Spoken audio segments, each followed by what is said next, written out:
the same time. Okay, now we're streaming live. I'm glad we're not streaming dead. Oh, Awkward. good one. Perfect. All right. On that note, welcome. Welcome to Happy Hour with Fernway Collective.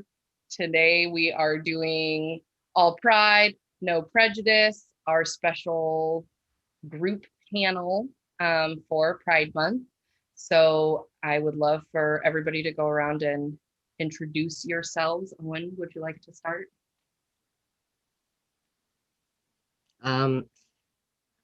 Well, I'm 27. I'm a doctorate student getting my PhD in mythological studies with an emphasis on depth psychology. I'm a trans man who's been out for about 2-3 years, and I'm through my transition, and I'm doing my dissertation on trans experience and media.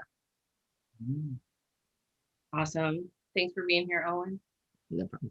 Nice to meet you. And Hannah? I'm Hannah. I am 32. I'm a cis woman, and having been raised in fundamentalism, I, over the past several weeks, have been coming out to people as finally ready to embrace that part of my sexuality. I am also getting my doctorate in mythological studies with an emphasis in depth psychology. And my dissertation is on remythologizing the biblical Jesus as an archetypal Christ within the context of the divine feminine and ecofeminism. Yeah. Very. Yeah. And Jordan, would you like to go next? Yeah, thank you for having me. My name's Jordan. I'm 30, a cis queer woman, white presenting woman of mixed heritage, and I have my master's in social work and am working towards licensure. And currently, I work with low-income seniors of Snohomish County, and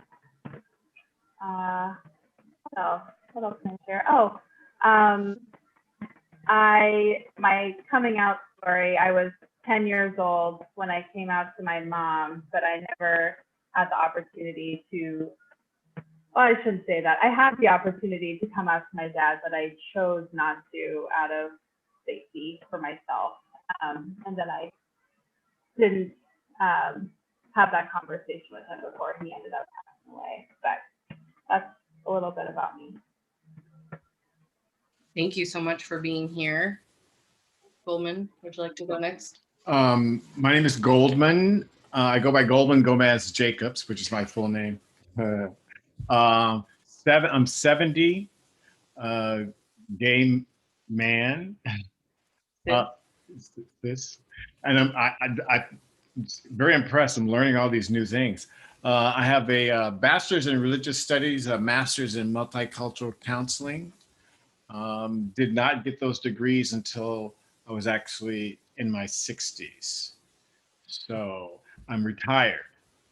I got my master's and taught at Grossmont College for 3 semesters and thought, oh my God, and retired. Impressed with you young folks, and so I'm excited about being here. Excited to have you. Goldman's also my stepdad. Yeah, that's what we're going. That's what we're going with? Yeah. Yes. Goldman is my father's partner. Yeah. I love her dad. And we've been together. It'll be, John, David, and I've been together. It'll be 12 years. 12 years next month, in a couple of weeks. Mm-hmm. So thank you for being here with us. I appreciate it. And my name is Randall. My pronouns are she, her, they, and I am a cis, mostly straight woman. I mean, we all know sexuality is a spectrum, right? So I'm definitely not 100% straight, but I'm mostly straight, I would say. And thank you all for being here. So Hannah has some topics prepared. Yeah, just a couple of questions to get us started, and hopefully my connection stays stable and I don't have to log out and back in again, because that's always fun. So it is Pride Month. We all are aware of that. And the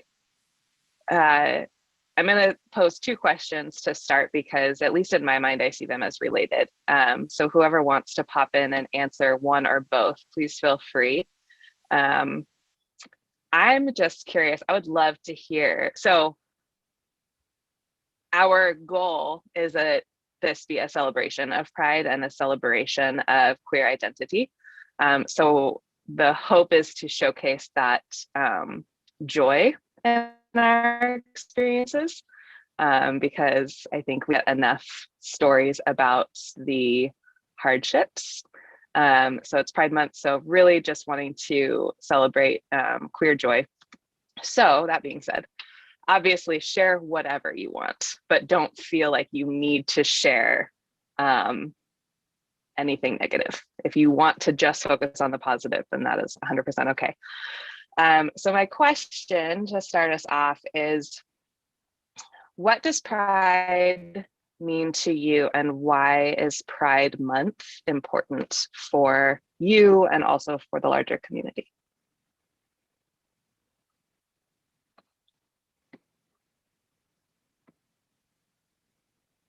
Well, I guess I'll just say something. I think Pride Month, since I've been involved in Pride quite a while. Since its inception. Yeah, well, yeah. I attended the first Pride parade in San Diego in the 80s. So Pride initially, and I think when we think back to Stonewall, it has to do with demanding our recognition and acceptance. And I think over the last several years, that has somewhat been lost, but there seems to be kind of a resurgence of the organizers now kind of wanting to bring that back, even though the Pride parades are very long because there's lots of groups, trying to be recognized. But the idea really is that for us to become more visible and not only accepting ourselves, but have the world accept us. And I think that's still the general consensus of what Pride is. But I remember the very first Pride parade here in San Diego, how it has really grown over the years, but the dynamic and the meaning of it has somewhat been lost because we have become so used to being out that we've forgotten the struggle, and it continues to be a struggle, especially in now times. I think are the let's say, the before times. Well, the Trump years. The Trump years has made us become more vocal about things that we really need to be recognized about. So do you think some of, would you call it like inauthenticity of Pride now? Do you think some of that comes from like the commercialization? Like I went to the mall today and every store at the mall had some sort of Pride display in their window, Pride shirts that they offered, special Pride collections. And is it all just marketing? Is this turning into like a Hallmark holiday? Or are proceeds from these Pride branded things actually going toward LGBTQ plus causes? I'm sure it's a little of both, but I think it may be a little bit of both, but I think the commercialization, everybody wants to make money. And once the realization of how many people there really are that are acknowledging their fluidity, people that want to make money are going to jump in on that. I do think that the more conscious are going to make donations if they are a little bit more aware of the struggles that so many young people really still have that are not Californian. We tend to forget sometimes, being in a state that's so liberal, that the rest of the country really isn't in the same spot. That's the same with being in Washington. And when I was in Oregon too, the whole West Coast, it is, I think, a lot easier here than in other chunks of the country. Because it's the best coast. I mean, yeah, it is. I've Sorry, Owen, lived, sorry.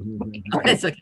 I've lived on both ends of the East Coast, and it is widely different. So I've lived in Georgia, where it was very much I had to fight tooth and nail, and I couldn't be out, but I had to still fight tooth and nail just to make sure that I didn't get outed, and that I would stay safe. And then I moved up to Maine, where I kind of have started to, and I think it's a good thing that I've started to. I mean, for me personally, it's not that I've forgotten in the sense that I neglect that fight, but I've realized that I've been able to get comfortable and forget how hard it was, because now it's easier. And I think that does, in a way, actually make it easier for me to fully appreciate Pride and actually participate, because now I have the energy to put towards that, and to put towards actually being active towards helping and educating and speaking up. Whereas when you're in that sort of situation and you can't, it takes all of your energy, you're sapped, and you can't even think about trying to celebrate or advocate. So going from that sort of situation to somewhere where I'm safe and I can relax, I feel like it makes it a lot easier for me to actually be a part of Pride and what it should be, which to me, I when I think of Pride in one word, I would say acceptance, both of ourselves and of each other. And I think you put it really well by saying it's trying to get our acceptance from ourselves and from the world around us, and to show that we belong here, and that we've always been here and we will continue to be here. And that's something that needs to be accepted, and sort of bring a community together, not just our community together, but to bring our community into the rest of society.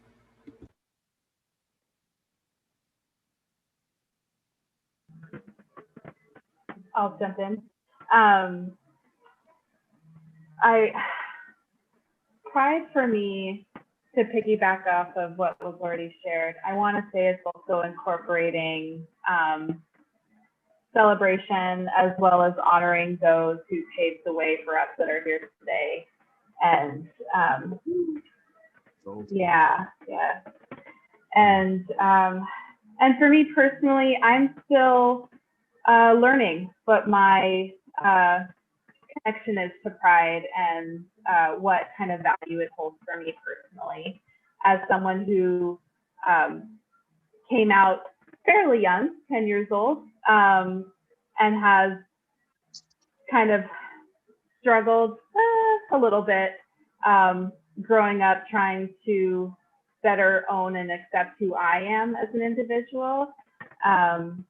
Being around a bunch of folks and being a part of a community that is very loving and accepting, when I, growing up and started attending Pride as a teenager, was still trying to learn to love and accept myself fully for who I was. Initially, Pride was a wonderful idea, but I didn't quite fully understand what it could mean for me. And nowadays anymore, Pride is, for me, I just think of love. I just think of the opportunity to be around those that have been othered for so much of their lives, that have the opportunity to show up and say, we're here, we're queer, and we're not going anywhere. And it's a beautiful thing. And I feel really lucky to be a part of this community.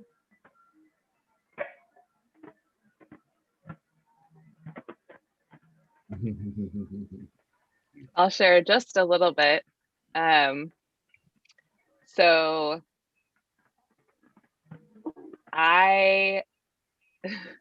this is the first Pride Month where I have been out in any way, shape, or form to anybody.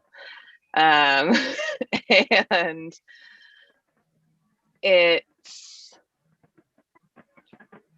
I mean, and of course I understand, because we all understand, because we're over a year into the pandemic, so we get it. Like, I understand why there's not an in-person Seattle Pride.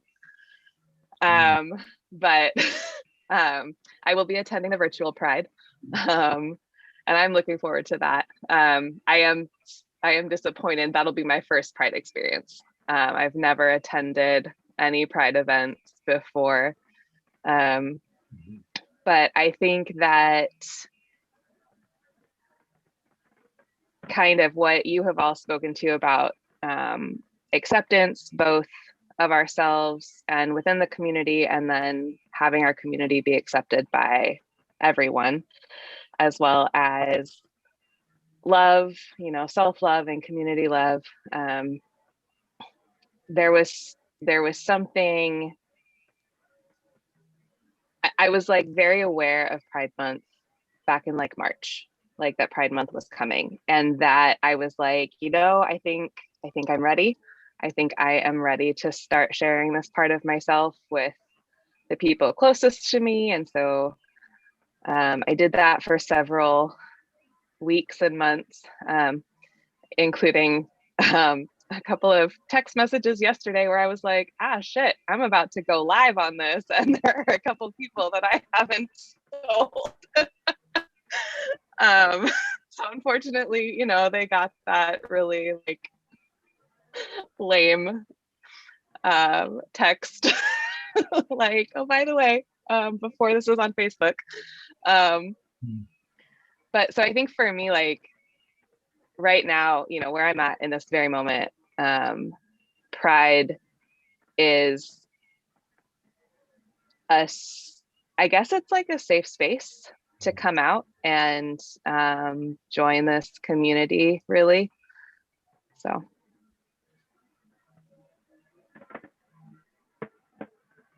Glad you're here. Thanks, Jordan. So I know there have been a lot of questions, I guess, speaking as a mostly straight ally, I guess I could ask some questions that the straight community might have for the queer community. I know, like I was talking with my dad earlier, who is part of the queer community, but straight presenting, would you call him that? I consider him bisexual. Oh. I'm self-bisexual, but I consider him more bisexual. So, okay. No, I don't think anybody heard that because I was talking fast. But I consider my partner bisexual, even though I don't consider myself bisexual. Okay, so my dad, who is cisgendered, very seemingly like heteronormative person, I was trying to teach him about pronouns today, and he didn't understand non-binary pronoun usage. And so I know that that's a huge question that oftentimes the straight community has for the queer community. Not to say that not fitting into the gender binary means you are queer. Oh, I guess that's a question. I don't know. Does LGBTQIA plus, that includes non-binary or gender non-conforming individuals, regardless of sexual orientation, correct? Yes. Okay. And maybe then it's up to them to decide whether they feel like they're part of the queer community or not. I think that's what I think. And most of it, I hear this, the question of the usage of the pronoun comes up mostly with younger queer folk. And I find that in the discussion, that's why they use the term queer, because it allows everyone to fit in. Because it's sexual orientation and gender identity instead of just saying the sexual orientation part of it. Anybody who wants to jump in, feel free. So I know there's a lot of confusion over the pronouns they, them, because traditionally in English, we use those pronouns for plural, as a plural pronoun and not a singular pronoun.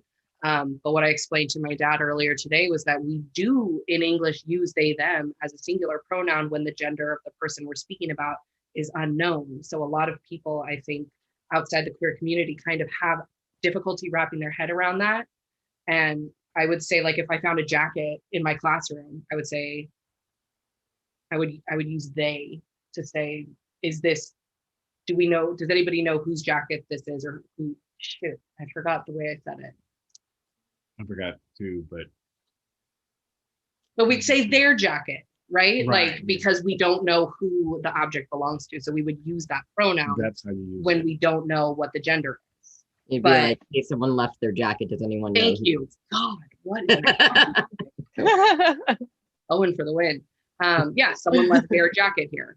And so we know that jacket only belongs to one person. It's not belonging to multiple people, but also that it's not that non-binary people who choose they, them pronouns don't know what their gender is. And I think that's part of kind of like a stigma about it too, because it's not about the unknown. It's about not fitting into traditional male, female binary. Well, what's crossing my mind now is as you share that, my response is, well, straights shouldn't feel so out of whack because me as an older gay person, I'm just as out of whack. I mean the pronoun thing.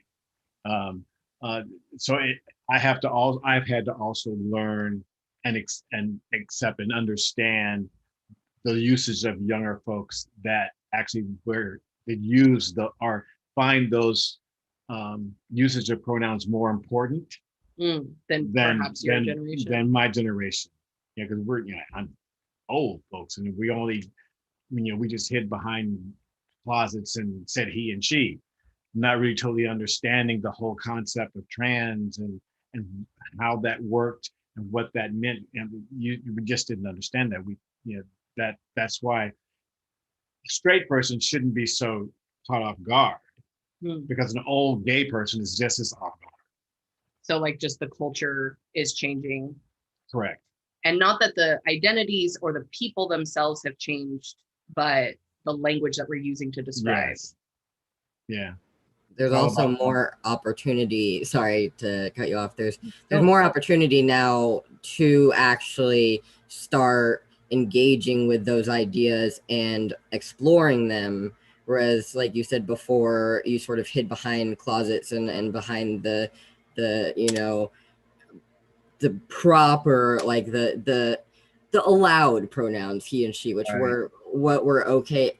And it's still really difficult, but slowly and through doing this, especially through the younger generations, demanding this respect and a like show of what they choose, that's how we're starting to get to the point where we can stop hiding behind closets and behind having to choose one and say, oh, okay, well, I'll just make myself a girl. Like I'll just find a way to fit this box that society gave me. We're starting to be able to step out of those boxes, and it's still difficult. That's why it's important that we have these conversations and try and help educate each other, even though it is, for some people harder to grasp. It's if we don't try, then it'll never stop being hard to grasp. If you don't try, it'll never change, and people will never have that opportunity, which is why it's important we at least get the ideas out there and start a bit of communication. And even if it doesn't get to everyone, and even if it's still difficult, it's starting, and it's better than nothing. It's better than not trying and letting it continue to be a stigma and continue to be hidden and painful. It'll start towards it's like how Stonewall was a start. It was the beginning of something that was and still is a very long and difficult battle, but without it we wouldn't have gotten where we are today. Here. So Owen, I've got to like be picky on language because of my background. So you said when people choose their pronouns, and I just have some follow-up clarifying questions. Do you believe that, or do you think that pronouns are a choice? Do you think maybe because there's more availability instead of just the gender binary pronouns, that then that's the choice to figure out? Yeah, I think I know that that's like kind of a trigger word for some people. I I meant more like choose. I don't even remember how I worded it, but Like choose how to how you want to I meant more like yourself. choose their representation. What's the word?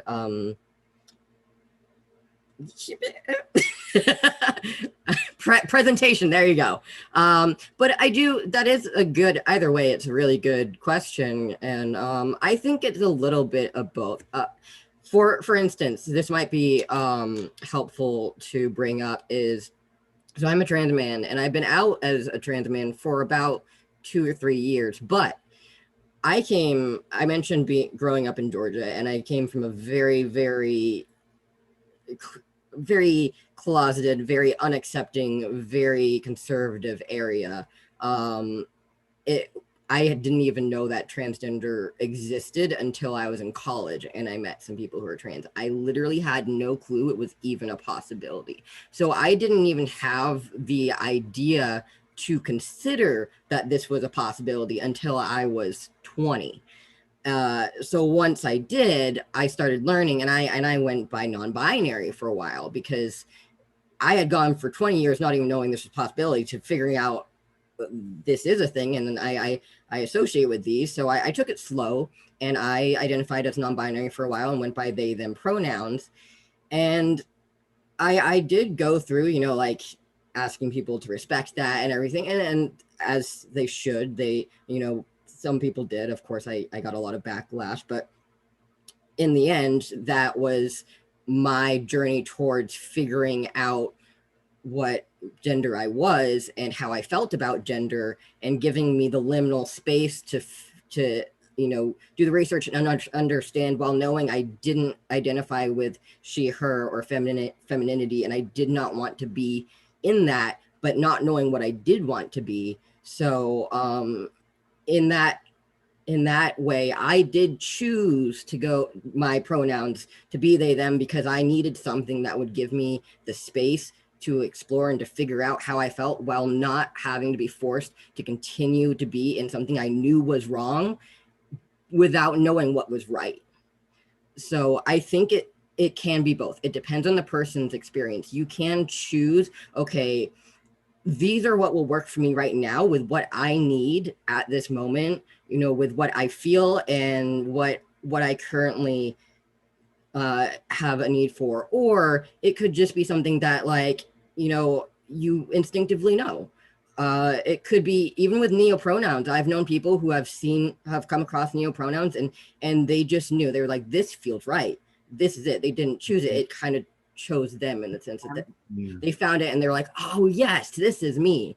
So it can be any number of things. And I think all of those experiences are correct, whether you are specifically choosing it because of a reason like me, or if you want neopronouns and you go out actively looking for them and choose which ones you want, or even make your own.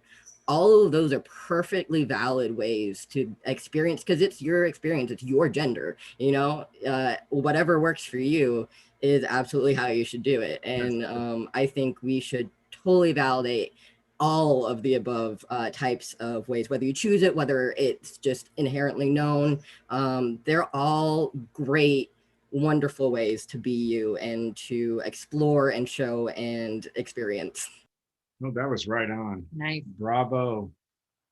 Yeah, I really like that, and that makes a lot of sense, because I was thinking from like the narrow-minded perspective of a lot of that, like triggering kind of trauma, people saying like your sexuality is a choice or your gender is a choice, but it's more so the language that you're choosing to describe yourself, not that who you are is a choice.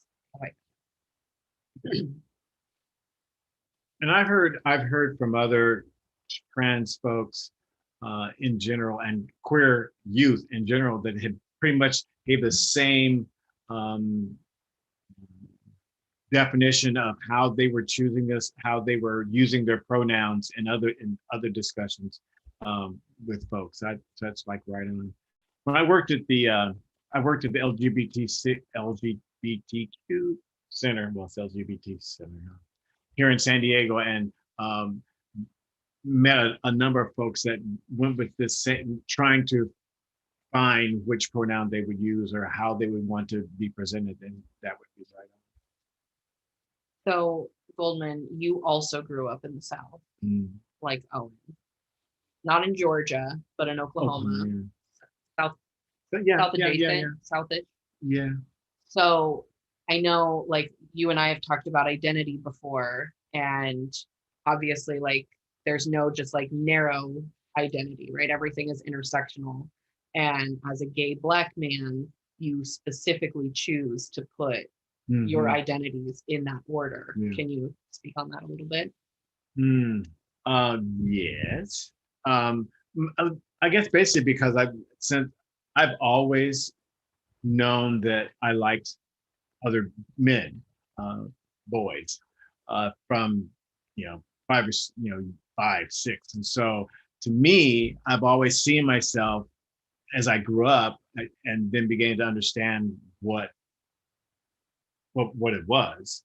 Uh, and since I've always liked men, that's why I choose being gay, and I just happen to be Black, Mm. and that's how I look at it. I'm gay, and I just happen to have this color.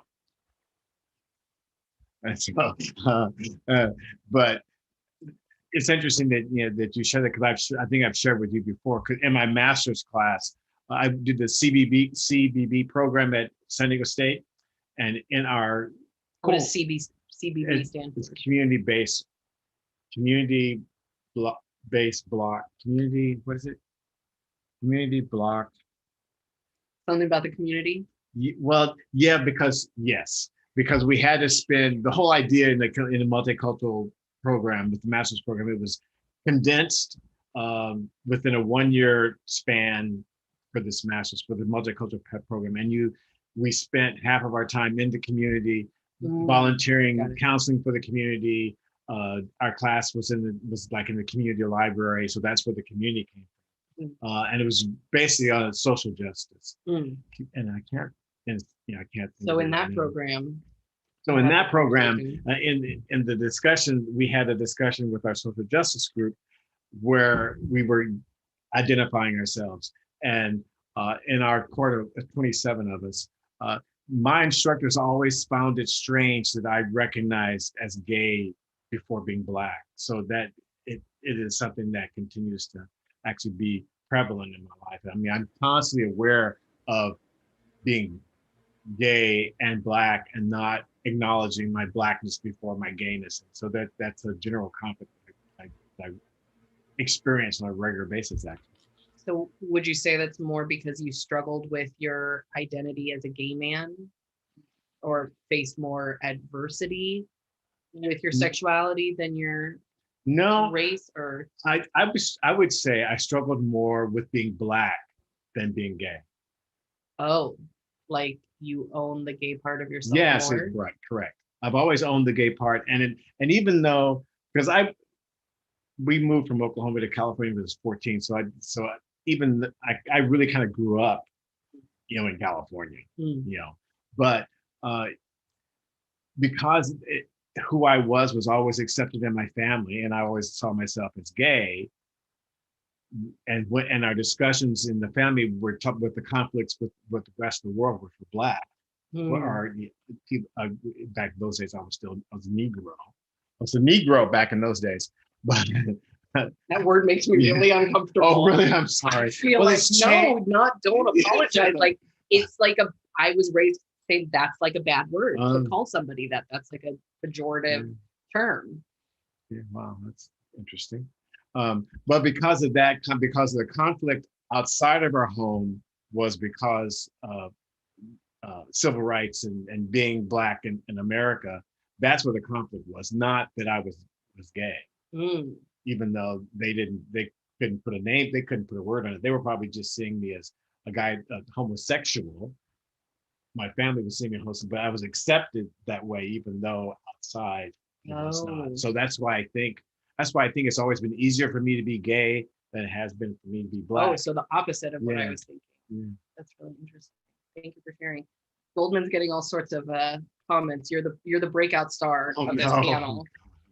We have Goldman is precious and must be protected at all costs. Oh my goodness. And Douglas says hi. Oh, And hi. Denise says hi. Oh, and Deb says hi, Owen. I do actually have a comment sort of directly basing off of that, if you don't mind. I find that interesting that you brought up the one identity before another, because I never realized until just now that I sort of do the same thing. Like in my intro, for instance, I didn't even cover the fact that I'm also queer, sexuality wise. I only mentioned that I am transgender, and it did not even occur to me. Like, I am also on the A spectrum. I'm demisexual, which is something that's very rarely discussed. And obvious, it's one of those things that when I tell people, I know I'm in for like an hour long of trying to explain. Wait, I just learned about that the other day. Can I Go take a ahead. I stab would love at to it hear and what you tell me if learned. I'm right or wrong? Absolutely. Demisexual is on the asexual spectrum and under the asexual umbrella, and so represented by the A in LGBTQIA plus, but also it means that you need to form like a really strong emotional connection to somebody before getting sexually aroused. So it's Exactly. like not like seeing someone hot walk by on the street, or like in a porn or something like that. Like it's about which feels like an overlap with sapiosexual to me a little A bit, little except bit, yeah. sapiosexual is more the intellectual side and demisexual is more like the emotional bond Exactly. side, kind of. It's very, I'd say they're kind of twins. They're kind of like they're very similar, but sort of There's a bit of the an overlap. other way. Yeah, they kind of go together. Like First, one is the intellectual and one is the emotional.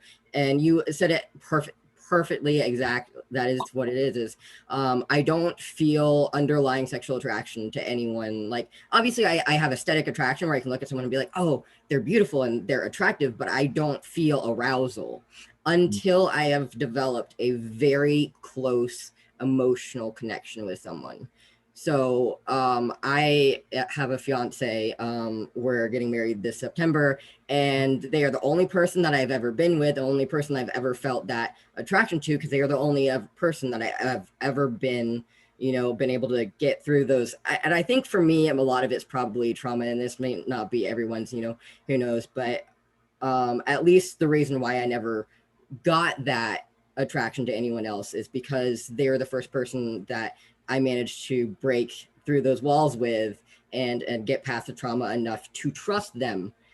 For me, that's a big part of my definition, for my personal definition, not for everyone, but for my personal definition of my demisexuality, is that I have to have that trust in order to get close enough to feel that attraction. That is a huge part of it, not just the emotional connection, but that trust is the basis of what allows me to have and form that sexual attraction in order to. So I am a sexually active asexual, which is something that a lot of people struggle to grasp, because they think that it's common for people to think that asexual just means you don't like sex, but it's so much more than that. It's varying degrees. It's a spectrum, just like all other sexualities, just like gender. It's a spectrum. It's varying degrees of some asexuals don't feel they just want nothing to do with it.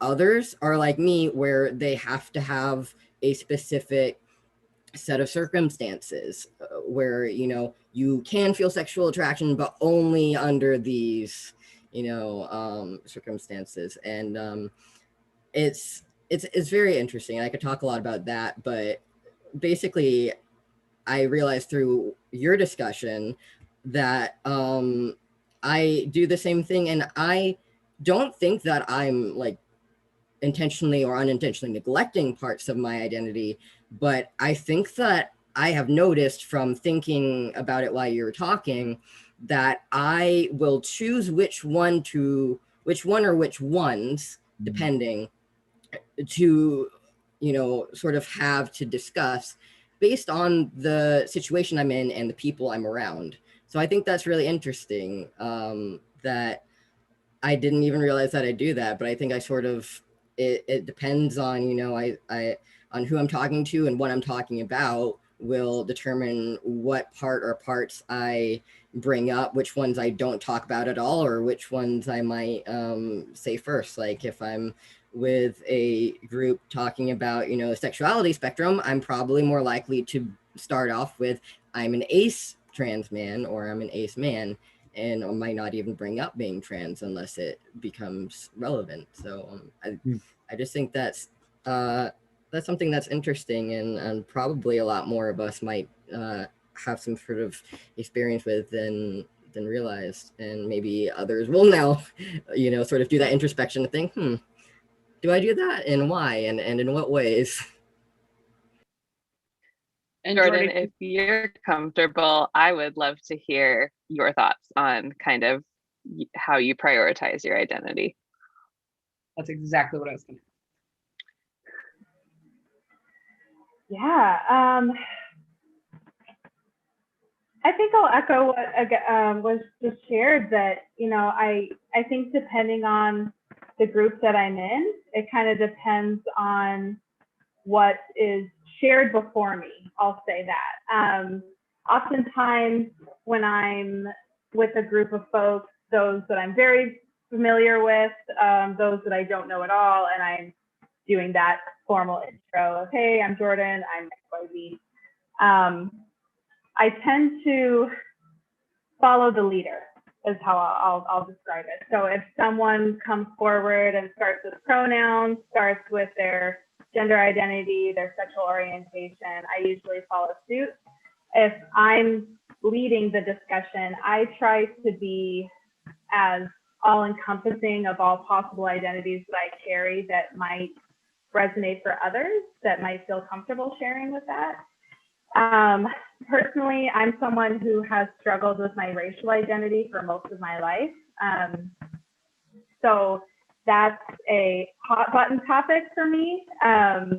Coming to grips with my sexuality, or rather starting to explore it more as a child at 10 years old, just coming out and saying I'm queer, I'm very comfortable with. When it comes to sharing about my racial identity and sharing that I'm a white presenting person of mixed heritage, that usually comes with additional questions of like, what does that mean, right? And then I provide the backstory of, well, I have a white mom and a Black dad, and this is how I came out. And, I don't present necessarily as a Black woman or a woman of color, but I want to honor and acknowledge my background and my heritage and my family.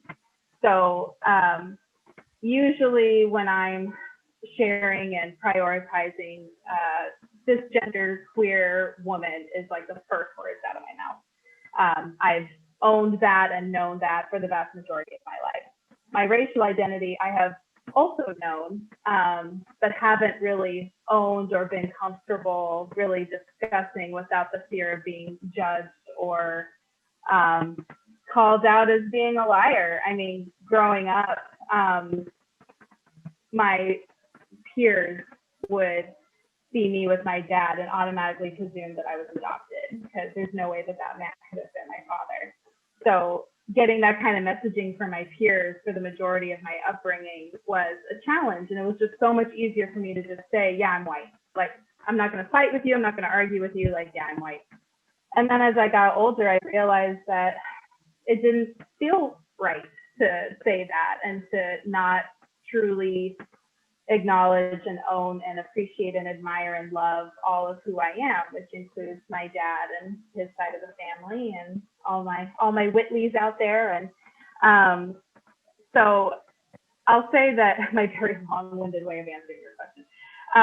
When it comes to prioritizing how I identify myself in front of someone brand new, especially, I'm usually quick to share that my pronouns are she, they, and that I'm a cisgender queer woman. And if race is brought to the table, then I'll share my background and my story at that point. But typically, yeah, cisgender queer woman is usually the first words out of my mouth.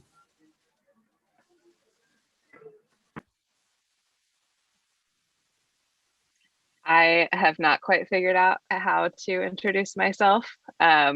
All I can consider right now is that there have been some times over the last couple of months where I have just like avoided claiming my sexual orientation. When it's been like, when there's been an opportunity for me to be like, oh yeah, I'm this, I've been like, not ready to say that yet, so I'm just gonna be quiet. Um, even last week, Randall, when you and I did our happy hour, you at one point were like, you know, I'm cis, straight, like I fit all of these norms. And I was sitting there like, just gonna let her say that, and I'm gonna just dive right back into what we're talking about. I'm just not even gonna comment on that. So I'm thankful for this conversation about these different pieces of our identity. You know, Quinn and Jordan are, my generation, and the way for so many of us. But even just now, because I'm so newly out, this is really helpful, a really helpful conversation for me to be able to be a part of. Yeah, this is great. And I'm so glad you've like started sharing that part of yourself with us, and to be going live on a public forum like this so quickly. It feels really impressive to me as being an outsider. And It's been a long time coming. Well, yeah, I'm sure.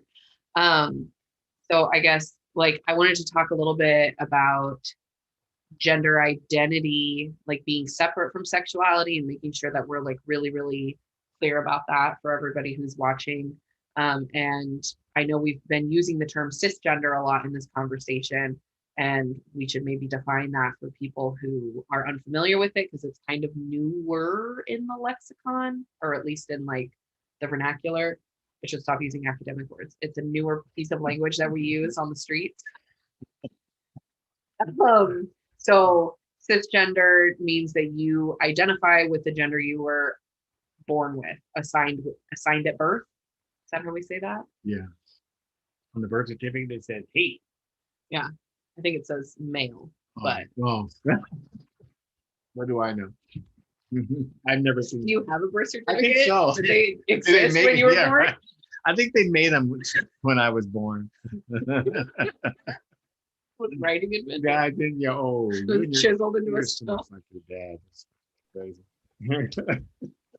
Yeah, so cisgender is identifying with the gender that you were assigned at birth. So I'm a sister woman. Right? I was born assigned female, and that's what I identify. So then we also say though that there's fluidity between, because the opposite, do we say it like that? It's cisgender and transgender, but then there's still non-binary people and different expressions of non-binary gender between cis and trans. I feel like I don't have the right language. Yeah.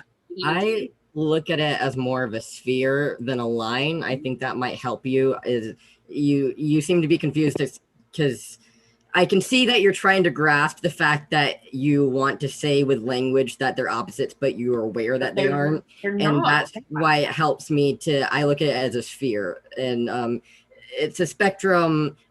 Imagine the sphere is iridescent, and that's the spectrum. You turn it around and you turn it around, and you're going to get different colors every time. And there's no corners. There's no, there's no top, there's no bottom, there's no sideways. It's all one. I'm holding back. Different. Yeah. That was beautiful. I just couldn't resist you saying there's no top and no bottom, because well, where's up? Sorry. But I wanted to talk a little bit about gender expression as well, because even though I consider myself a straight woman, I definitely have struggled with my gender identity. And I don't know how much of it comes from having a traditional masculine or traditionally masculine name that I've had to prove my gender and femininity to people upon meeting. I'm constantly misgendered because my first name is Randall. From all sorts of things like sitting down in elementary school and the teacher walking up condescendingly on the first day saying, "Oh, sweetheart, you need to go find your desk. This one's for Randall. You need to save it for him when he gets here." And then I have to explain myself. I've had to show my IDs when I'm taking college classes because they think I'm there on Randall's behalf. I've been denied access to birth control because somewhere on my insurance form they've marked male and won't cover my birth control. I've been locked out of bank accounts because they think I'm trying to access Randall's account. I mean, Wow. these are just a few examples off the top of my head. So my gender identity has always kind of been like a sore spot with me where I felt like I've needed to overperform my femininity in order to fit into that gender binary. And I know none of you knew me when I was younger, but I was tomboy all the way, and preferred to wear baggy clothes. I went years where I didn't wear girls' underwear. I just wore boxers. And so I feel like I was like kind of trying to fight against that gender performance I had tried to do for so long. And so I feel like I still identify with she, her pronouns, but I'm also very comfortable with they, them pronouns. And I don't, again, I think it's like lacking a lot of the language. And if I had known these conversations existed when I was younger and there was more language and there was more of a spectrum, that would have made me a lot more comfortable. I think like I always felt like when I hit a certain point, like I felt like I really needed to shave my legs and always have my hair done and always have makeup on in order to be accepted as a girl, because that wasn't like something that really came naturally to me. And I was accused of being a cross-dresser because people thought I was a man or thought I was a boy and was wearing girls' clothes because of my name. I got called out by a theater director. Katie, are you watching this?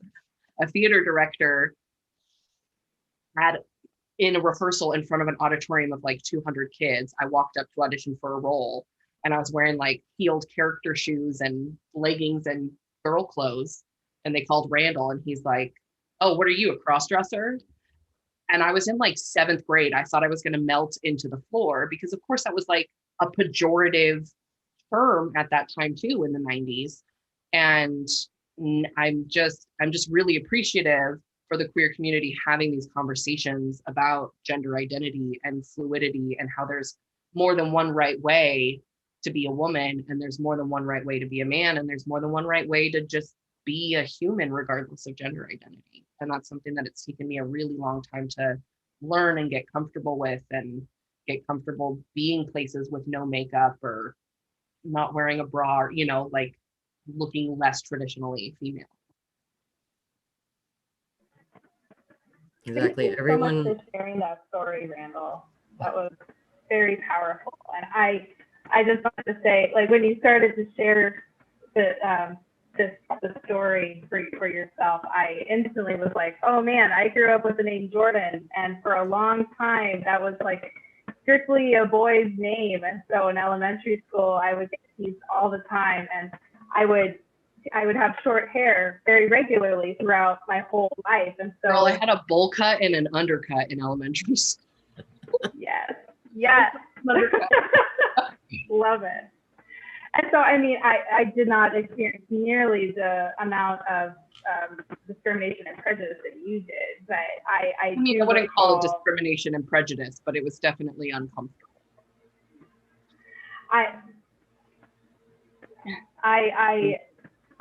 So I can't relate to those experiences that you had, aside from the ones of being teased as a child for having a traditional boy's name.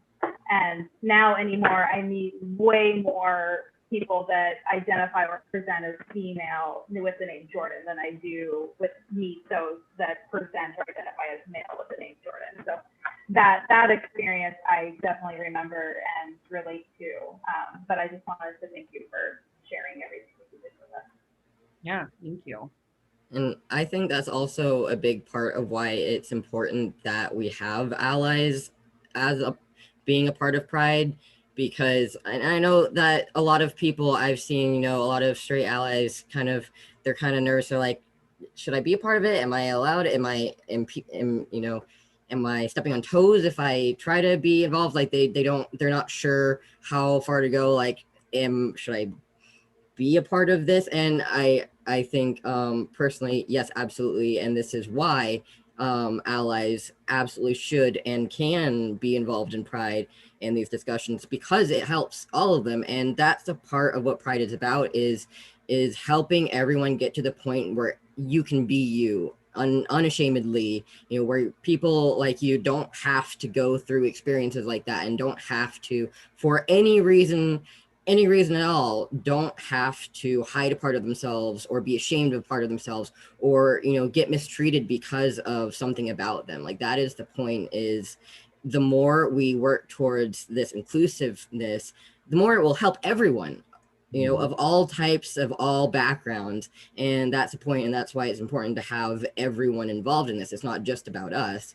It is about our experiences, but our experiences can be emphasized with for reasons like this, and can help people who aren't trans or queer necessarily, because again, we're all people and we all have experiences and feelings and needs, and we're all just trying to help each other get to that point of equality where we can just be ourselves. And that's it, end of story. Right. Good one. I love that. That's such a nice, snuggy, hippie note to end our conversation on. I love it. But real quickly, I'm going to show you all my tank top, and hopefully it's not mirrored for you guys. So Ooh. it says queerness is infinite. And it's a butterfly cat. It's a Pooping out butterfly Jupiter. cat and some stars and planets and a rainbow. Cute. And I'm really glad that it got here in time for this, because I was like, I want this energy to be able to wear this tank top. Well, I just want to say this. Yeah, that's what I was going to say. This was so great. Thank you, Owen, Jordan, Goldman. Thank you so much for being here with me and Randall tonight. It was so great just to hear these different experiences and perspectives, and to celebrate Pride in this way. So thank you so much for giving an hour of your evening for us tonight. Really appreciate it. We really appreciate it. And for anybody else who's watching, feel free to come at us in the comments if you have any language lessons you could give us, any personal stories you would want to share, or if you would want to see us engage in these kinds of conversations again, even outside of Pride Month, because guess what? The queer community is not relegated to a month, right? That's right. They're here year round. We're all the time. Yeah, we exist. We're all the time. So yeah, let us know, and let us know if you'd like to hop on and participate in one of these panels and one of these discussions. So thank you so much, everybody. Thanks for letting me be a part of it. Thank you. Bye.